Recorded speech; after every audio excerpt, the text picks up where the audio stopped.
Hello everyone, जय हिंद, वंदे मातरम। स्वागत है आप सभी का हमारा आज के इस वीडियो में।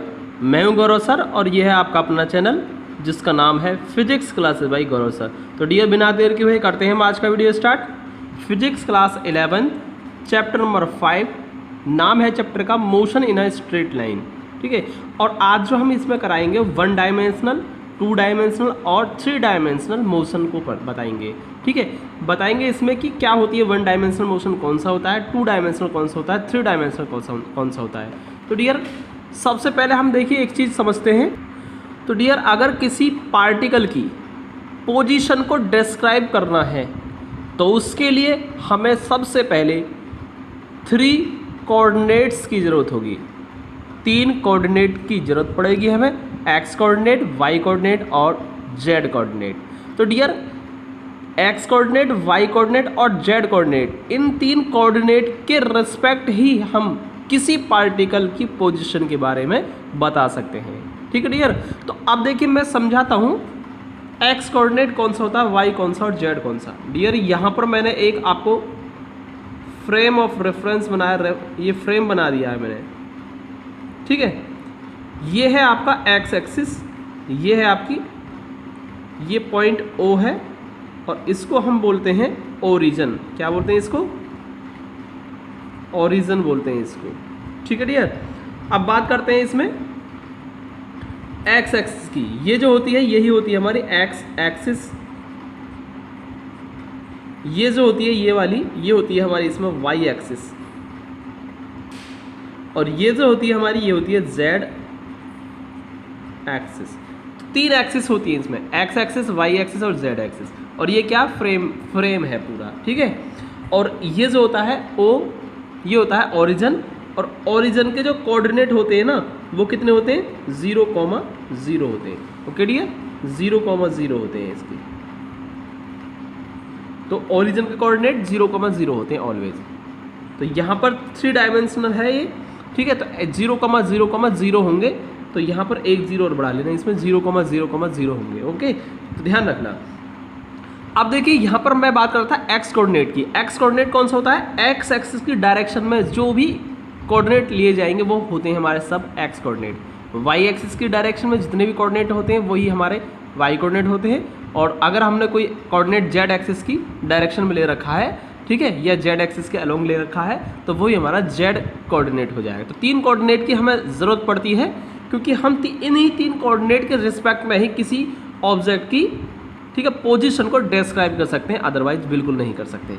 ठीक है, अब देखिए कैसे, अगर कोई एक पार्टिकल है जो कि एक्स एक्सिस के अबाउट मोशन कर रहा है, इस तरीके से एक्स एक्सिस के अबाउट मोशन कर रहा है, तो ये एक डायरेक्शन इसकी चेंज हो रही है, यानी केवल एक्स कोऑर्डिनेट चेंज हो रहा है इसका, जबकि वाई और जेड कोऑर्डिनेट में कोई भी चेंज नहीं हो रहा है। तो ये केवल एक्स कोऑर्डिनेट चेंज हो रहा है, केवल एक ही कोऑर्डिनेट। ठीक है, तो ये क्या है? 1 डायमेंशनल मोशन होता है। जरूरी नहीं केवल एक्स कोऑर्डिनेट चेंज हो, आप वाई कोऑर्डिनेट को चेंज करें। ऐसे मूव कर रहा है कोई पार्टिकल, ठीक है, वो वाई और जेड और एक्स कोऑर्डिनेट इस बार चेंज नहीं हो रहा है, केवल वाई कोऑर्डिनेट चेंज हो रहा है, तो भी 1 डायमेंशनल मोशन है। और अगर कोई पार्टिकल ओनली जेड एक्सिस के अलोंग ही मोशन कर रहा है इस तरीके से, ठीक है, तो यहाँ केवल जेड कोऑर्डिनेट चेंज हो रहा है, एक्स और वाई कोऑर्डिनेट फिक्स हैं, ये चेंज नहीं हो रहे हैं, तो भी ये क्या है? 1 डायमेंशनल मोशन हो जाएगा। ठीक है डियर, अगर हमारे 3 कोऑर्डिनेट में से केवल एक कोऑर्डिनेट चेंज हो रहा है, चाहे वो कोई सा भी हो, एक्स हो या वाई हो या जेड हो, तो हमारा 1 डायमेंशनल मोशन होगा। और अगर 3 कोऑर्डिनेट में से 2 कोऑर्डिनेट चेंज हो रहे हैं, या तो एक्स और वाई या फिर वाई और जेड चेंज हो रहे हैं, ये जेड और एक्स चेंज हो रहे हैं, बाकी 3rd कोऑर्डिनेट क्या है? आपका फिक्स है, तो ये हो जाएगा 2 डायमेंशनल मोशन। अब बात करते हैं 3 डायमेंशनल की। तो अगर किसी भी पार्टिकल की पोजीशन को डिस्क्राइब करते समय, ठीक है, टाइम के रिस्पेक्ट में अगर तीनों ही कोऑर्डिनेट चेंज हो रहे हैं, एक्स कोऑर्डिनेट भी, वाई कोऑर्डिनेट भी और जेड कोऑर्डिनेट भी साथ साथ तीनों चेंज हो रहे हैं एक साथ, तो यही पार्टिकल का जो मोशन हो जाएगा वो 3 डायमेंशनल मोशन होगा। ठीक है, तो मैं एक एक करके लिखता हूँ, एक एक करके समझाता हूँ और अच्छे तरीके से। ठीक है, और मैं तीनों को लिख देता हूँ क्या होते हैं। देखिए 1 डायमेंशनल मोशन की, तो देखिए क्या होगा, द मोशन मैं लिखता हूं पहले, the motion of an object is said to be one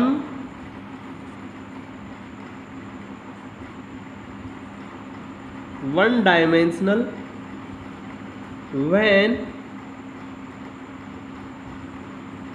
one of the three coordinates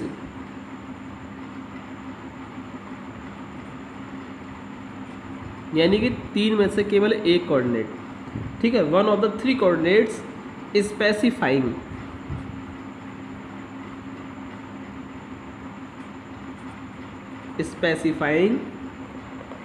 the position of the object change with time। Okay dear, तो लिखा है मैंने, the motion of an object is said to be one dimensional. ठीक है, one dimensional कब कहलाता है? देखिए, when one of the three coordinate, केवल तीन में से एक कोऑर्डिनेट क्या हो रहा हो, पोजीशन को डिस्क्राइब करने वाला केवल तीन में से एक कोऑर्डिनेट टाइम के रिस्पेक्ट में चेंज हो रहा हो ऑब्जेक्ट का, तो यही मोशन हो जाता है वन डायमेंशनल मोशन। अब इसका डियर एग्जाम्पल की बात कर लेते हैं, एग्जाम्पल क्या होते हैं इसकी। तो यहाँ मैं बात करूँगा पहले एग्जाम्पल की, तो इसका एग्जाम्पल क्या होगा? तो डियर इसका सबसे पहला एग्जाम्पल क्या, देखिए, the motion of A car on the road, यानी अगर रोड पर कोई एक कार मोशन में है, मूव कर रही है, ठीक है, स्पीड से दौड़ती चली जा रही है कार किसी रोड पर, तो रोड पर चल रही है डियर, तो वो केवल एक ही डायरेक्शन में चल रही है। जैसे कि मान के चले वो इस तरीके से चल रही है, तो एक ही डायरेक्शन में चलती चली जा रही है, तो केवल कोऑर्डिनेट जो चेंज हो रहा है, सपोज वाई कोऑर्डिनेट चेंज हो रहा है उसका, तो ना तो एक्स कोऑर्डिनेट चेंज हो रहा है ना जेड चेंज हो रहा है, केवल एक ही डायरेक्शन चल रही है।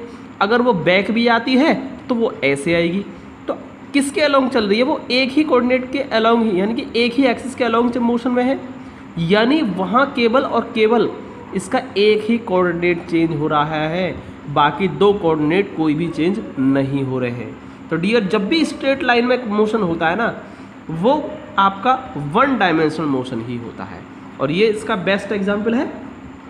और दूसरा एग्जाम्पल क्या होगा? The motion of A train along railway track, यानी किसी रेलवे ट्रैक पर कोई रेल क्या कर रही है? मोशन में है, रेलगाड़ी चलती चली जा रही है, सीधी चलती चली जा रही है, तो केवल उसका एक ही कोऑर्डिनेट चेंज हो रहा है। या तो आप मान सकते हैं एक्स कोऑर्डिनेट के अलोंग है, या वाई एक्सिस के अलोंग वाई एक्सिस के अलोंग मोशन में है, या जेड के एक्सिस के अलोंग मोशन में है, किसी भी एक कोऑर्डिनेट के, ठीक है, उसका केवल एक ही कोऑर्डिनेट चेंज हो रहा है उस टाइम पे। ठीक है, अब हम बात करते हैं, इसका एक और एग्जाम्पल लेते हैं। क्या हो सकता है? An object falling freely under gravity. Okay, यानी कि आपने पत्थर का टुकड़ा लिया है और उसे आपने छत पे से नीचे की तरफ फेंक दिया, छोड़ दिया, फ्रीली वो मूव कर रहा है और नीचे अर्थ से टकरा जाएगा एक टाइम बाद।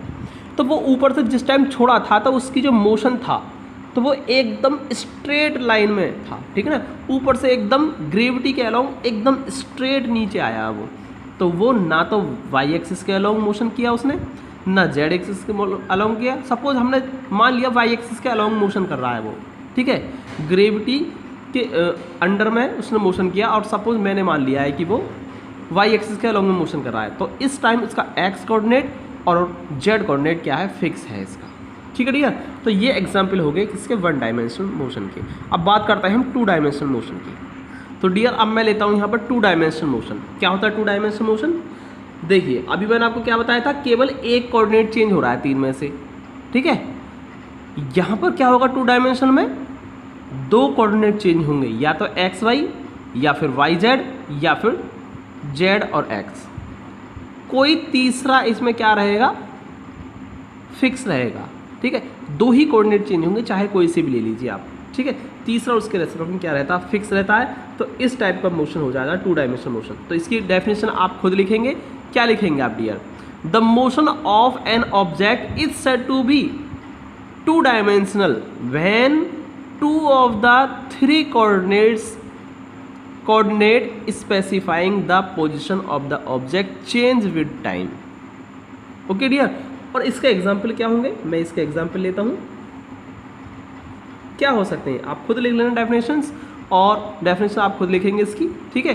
केवल इसमें क्या करेंगे, जहां 1 आ रहा वहाँ 2 कर देंगे, और यहाँ पर भी क्या करेंगे 2 कर देंगे, बस बाकी सेम वही रहेगी डेफिनेशन। अब बात करते हैं हम एग्जाम्पल की। तो एग्जाम्पल क्या होगा डियर इसका, तो डियर इसका एग्जाम्पल क्या होगा, देखिए the motion of a planet around the sun, यानी सूर्य के चारों ओर जो प्लैनेट होता है वो मोशन करता है, तो ये क्या होता है 2 डायमेंशन मोशन का एग्जाम्पल होता है, ठीक है। Second example, body revolving in a circle, and तीसरा एग्जाम्पल क्या हो सकता है इसका, एंड मान लीजिए तीसरा क्या है, an insect crawling on A floor, ठीक है, यानी कोई एक इंसेक्ट यानी कोई एक कीड़ा है और क्रॉलिंग कर रहा है। वो क्रॉलिंग क्या होता है, रेंगना, ओके। तो क्रॉलिंग क्या होता है, रेंगना। अगर कोई एक कीड़ा है वो फर्श पर रेंग रहा है, तो ये जो फर्श पर रेंग रहा है, देखिए वो एक्स एक्सिस और वाई एक्सिस, सपोज एक्स और वाई कोऑर्डिनेट चेंज हो रहा है, इसका जेड नहीं हो रहा है क्योंकि वो हवा में नहीं उड़ रहा है, ठीक है। रेंग रहा है, रेंगने का मतलब क्या होता है, फर्श पर चल रहा है, फर्श को छोड़ नहीं रहा है, ठीक है। तो फर्श पर चल रहा है तो वो एक्स एक्सिस और वाई एक्सिस के अलोंग चल रहा है सपोज, तो जेड एक्सिस क्या है सपोज इसका फिक्स है, ठीक है। तो यहाँ केवल 2 कोऑर्डिनेट चेंज होते हैं इसके। अब जैसे कि इसका एक एग्जांपल और ले सकते हैं हम, क्या होता है, बिलियर्ड टेबल होता है, बिलियर्ड टेबल, ठीक है। तो बिलियर्ड की जो बॉल होती है ना टेबल पर ही रहती है, वो टेबल पर इधर उधर किसी भी डायरेक्शन में जा सकती है पूरे टेबल पर, यानी एक्स और वाई कोऑर्डिनेट चेंज हो रहा है, ठीक है सपोज। लेकिन ऊपर हवा में नहीं उड़ रही है बॉल, कोई हवा में उड़ रही है बॉल नहीं, तो ये इसका एक कोऑर्डिनेट क्या है, फिक्स है, केवल 2 ही कोऑर्डिनेट चेंज हो रहे हैं इसके, ठीक है। तो ये क्या हो गया, एग्जाम्पल हो गया इसका एक। और ऐसा हम एक एग्जाम्पल ले सकते हैं कि जैसे कि खिलाड़ी है, कोई प्लेयर है जो कि फील्ड में है, तो फील्ड में है तो वो हवा में थोड़ा ना उड़ रहा है प्लेयर, तो मैं रहेगा तो ज़मीन पर ही, लेकिन कहीं भी जा सकता है, ठीक है। तो ये एग्जाम्पल होते हैं हमारे 2 डायमेंशनल मोशन के। अब बात करते हैं हम 3 डायमेंशनल मोशन की। तो डियर 3 डायमेंशनल मोशन क्या होता है, देखिए the motion of an object is said to be 3 dimensional. कब होता है 3 dimensional, when all the 3 coordinates specifying the position of the object change with time, यानी अगर तीनों के तीनों ही कोऑर्डिनेट टाइम के रिस्पेक्ट में अगर चेंज हो रहे होते हैं किसी भी ऑब्जेक्ट के, तो वहाँ पर जो मोशन होता है वही होता है 3 डायमेंशनल मोशन, यानी 3 ही कोऑर्डिनेट होते हैं और 3 के तीनों ही चेंज हो रहे हैं टाइम के साथ, ठीक है। All the 3 coordinates are change, ठीक है। तो यहाँ पर जो मोशन होगा ये 3 डायमेंशनल होगा। अब इसका एग्जाम्पल क्या होगा, देखिए अब मैं इसके एग्जाम्पल्स लेता हूँ, देखिए क्या होगा। जैसे कि कोई एक चिड़िया है और वो आकाश में उड़ रही है, तो उड़ रही है तो इसका मतलब इस बार उड़ रही है ना, तो वो किसी भी डायरेक्शन में जा सकती है, एक्स एक्सिस के अलोंग भी जा सकती है, वाई के जे अलोंग भी और जेड के अलोंग भी जा सकती है।